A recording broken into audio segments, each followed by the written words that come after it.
والسلام علیک یا رسول اللہ۔ اتنا بڑا مجمع درود شریف پڑھنے کے لیے آواز آپ بلند کر لیں۔ الصلاۃ والسلام علیک یا نبی اللہ، الصلاۃ والسلام علیک یا حبیب اللہ، وعلی آلک واصحابک یا نور اللہ، صلی اللہ تعالی علیہ وسلم۔ راہ پرخار ہے کیا ہونا ہے، راہ پرخار ہے کیا ہونا ہے، پاؤں افگار ہے کیا ہونا ہے، تیرے بیمار کو میرے عیسیٰ غش لگاتار ہے کیا ہونا ہے، دور جانا ہے رہا دل تھوڑا کوچ تیار ہے کیا ہونا ہے، کل وہاں دید کا دن آج یہاں آنکھ بیکار ہے کیا ہونا ہے، آنکھ بیکار ہے کیا ہونا ہے، اوروں وہ خبردار ہے کیا ہونا ہے، وہ خبردار ہے کیا ہونا ہے، اور کیوں رضا کرتے ہو ہنستے اٹھو، کیوں رضا کرتے ہو ہنستے اٹھو، جب وہ غفار ہے کیا ہونا ہے، جب وہ غفار ہے کیا ہونا ہے۔ آج کی یہ محفل بڑی خوبصورت محفل، یہاں کے لوگوں نے بڑی محنت مشقتوں کے ساتھ سجایا۔ اللہ تبارک و تعالی ان سب کی محنتوں کو، ہمارے امام صاحب اور ان کے رفقا کی محنتوں کو شرف قبولیت عطا فرمائے۔ میں نے آج آپ کے سامنے سورۃ الحشر سے ایک آیہ کریمہ کی تلاوت کرنے کا شرف حاصل کیا ہے۔ اللہ تبارک و تعالی اس کے متعلق مجھے حق کہنے اور آپ سب کو حق سن کر اس پر عمل کرنے اور اسے عام کرنے کی توفیق عطا فرمائے۔ میرے بھائیوں، ہم مسلمان ہیں، الحمدللہ ہم مسلمان ہیں، اور مسلمانوں کا یہ بنیادی عقیدہ ہے۔ مسلمان کسی بھی خطے کا ہو، کسی بھی قبیلے کا ہو، کسی بھی علاقے کا ہو، ہر مسلمان کا بنیادی عقیدہ ہے، بلکہ مسلمان رہنے کے لیے یہ عقیدہ ہے۔ بندہ اس وقت تک مسلمان مانا نہیں جائے گا، بندہ اس وقت تک مسلمان کہلائے گا بھی نہیں، بندہ اس وقت تک مسلمانوں میں شمار نہیں ہوگا جب تک اس کا یہ عقیدہ نہ ہو جائے کہ ایک دن مرنا ہے، اور مرنے کے بعد ہمیں اٹھنا ہے، اور مرنے کے بعد اٹھنا ہے، اور پھر اللہ کی بارگاہ کے اندر ہمیں کھڑے ہونا ہے، اللہ کی عدالت میں کھڑے ہونا ہے، اور خدا کی عدالت میں کھڑے ہو کر پھر انسان کو اس کے اعمال کے حساب سے جواب دینا ہے۔ انسان نے اپنی زندگی پیدا ہونے سے لے کر موت کی آخری ہچکی تک کہاں گزارا، کیوں گزارا، کس طرح گزارا، کس کام میں گزارا، ان ساری چیزوں کے بارے میں اللہ تبارک و تعالی ہم سے پوچھے گا۔ تھوڑی دیر میں آپ کی توجہ چاہتا ہوں۔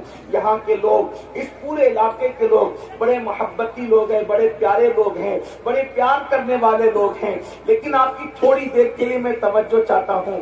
آپ غور فرمائیں، میرے آقا صلی اللہ علیہ وآلہ وسلم کے پیارے دیوانوں، آپ ذرا سوچو تو صحیح، آپ ذرا غور تو کرو۔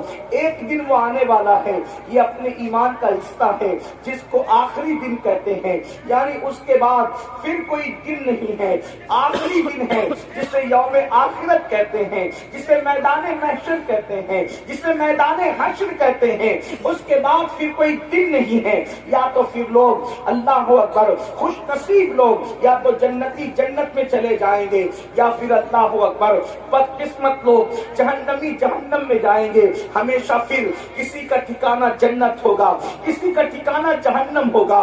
میرے آقا صلی اللہ علیہ وآلہ وسلم کے دیوانوں، لیکن ایک دن ہے جس کو یوم آخرت کہتے ہیں، اور اس دن اللہ خود اپنے بندوں سے حساب لے گا، اللہ اپنے بندوں سے خود پوچھے گا۔ بلکہ وہ فرماتا ہے اَيَحْسَبُ الْإِنسَانُ أَن يُتْرَكَ سُدًى، کہ انسان یہ تصور کرتا ہے کہ اس سے حساب نہیں لیا جائے گا، کہ حساب اس کو چھوڑ دیا جائے گا۔ نہیں نہیں، انسان سے حساب لیا جائے گا، بلکہ قرآن مقدس میں ایک مقام پر بیان کیا جاتا ہے فَمَن يَعْمَلْ مِثْقَالَ ذَرَّةٍ خَيْرًا يَرَهُ وَمَن يَعْمَلْ مِثْقَالَ ذَرَّةٍ شَرًّا يَرَهُ۔ ایک ذرے کے برابر اگر تم نے نیکی کی ہوگی اللہ تمہیں وہ بھی دکھائے گا، ایک ذرے کے برابر اگر تم نے بدی کی ہوگی اللہ تمہیں وہ بھی دکھائے گا۔ اللہ اکبر۔ اس دن کے لیے قرآن ہمیں دعوت فکر دیتا ہے، اس دن کے لیے قرآن ہمیں دعوت فکر دیتا ہے، دعوت عمل دیتا ہے۔ اب میری گزارش والنٹیئر سے بھی ہے کہ وہ بھی چپ خاموش بیٹھ جائیں۔ پبلک چپ ہو گئی ہے، والنٹیئر سے گزارش ہے، یہ بھائی جو ہے نا، یہ پیلی ٹوپی والے بھائی، ان سے گزارش، وہ سن نہیں رہے شاید۔ بھائی صاحب اللہ آپ پہ رحم فرمائیں، ان سے وہ بھائی سے جو آپ کے آگے چل رہے ہیں ان کو منع کر دیں، بس اب آپ بھی بیٹھ جائیں۔ اب اللہ آپ سب پہ رحم کرے۔ دیکھیے آپ لوگ محبت بہت کرتے اور اللہ یہ کرے یہ محبت قبول ہو، اور یہی محبت ہمیں آخرت میں نجات کی راہ کی طرف لے جائیں۔ دیکھو سب لوگ بہت سکون سے سن رہے ہیں، اب کوئی کسی کو کچھ نہ کہے، والنٹیئر بھی اپنی جگہ لے لیں۔ یہ محفل اللہ رسول کی ہے، اس کو اللہ رسول کے حوالے کر دیں، کوئی کچھ نہ کہے، اب صرف سب سنیں۔ بس ایک بار سب مل کر بلند آواز سے، اگر وہ جو میرے بھائی مجھے کھڑے ہوئے نظر آ رہے ہیں، اگر وہ حضرات بھی بیٹھنے میں کوئی انہیں تکلیف نہ ہو اور وہ بیٹھ سکتے ہیں تو اپنے اللہ رسول کے نام پہ بیٹھ جائیں، اور سب مل کر ایک بار بلند آواز سے درود شریف پڑھ لیں۔ آپ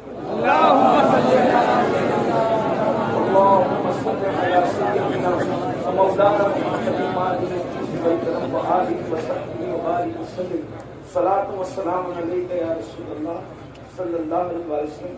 میں بات آگے بڑھانے سے پہلے ایک بات آپ سے کہتا ہوں، اس کو دل پہ لکھ کے لے جانا، اگر ہو سکے تو گانٹھ باندھ لینا دل کے پلو میں۔ جب بھی کسی جلسے میں عرس میں دینی محفل میں جاؤ وہاں کسی کو ڈانٹنا نہیں۔ ابھی آپ لوگ ایک دوسرے کو ڈانٹ رہے تھے، مجبوری بھی رہی ہوگی آپ لوگ کی، ڈانٹنا نہیں، کسی کو دھکا نہیں دینا۔ دیکھو میں آپ کے فائدے کی بہت اہم بات بتا رہا ہوں، اس کو زندگی بھر مت بھولنا۔ کسی کو ڈانٹنا نہیں، کسی کو دھکا نہیں دینا، کسی پہ غصہ نہیں کرنا، کسی کی انسلٹ نہیں کرنا۔ وجہ کیونکہ ہمارے آقا علیہ السلام نے فرمایا، ہماری سرکار کا فرمان ہے، جہاں 40 مومن جمع ہوتے ہیں ان میں ایک اللہ کا ولی ہوتا ہے۔ جہاں 40 مومن جمع ہوتے ہیں ان میں ایک اللہ کا ولی ہوتا ہے۔ اب یہ ہزاروں کا مجمع ہے، اب اس میں کون اللہ کا ولی ہے کسی کی پیشانی پہ نہیں لکھا۔ اب آپ نے کسی کو ڈانٹا تو ہو سکتا وہی ولی ہو، آپ نے کسی کو دھکا دیا ہو سکتا ہے وہی ولی ہو۔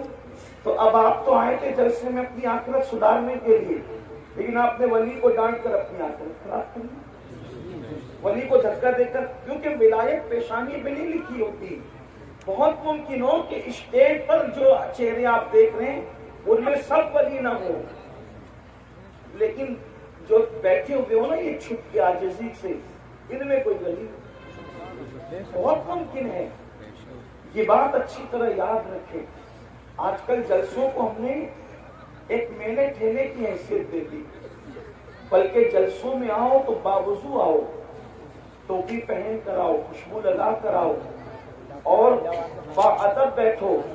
پتہ نہیں مدینے والے جس کی محفل سجی ہے گنبد خضرا سے کب ان کی نظر اٹھ جائے، اور ان محفلوں پر ان کی نظر ہوتی ہے۔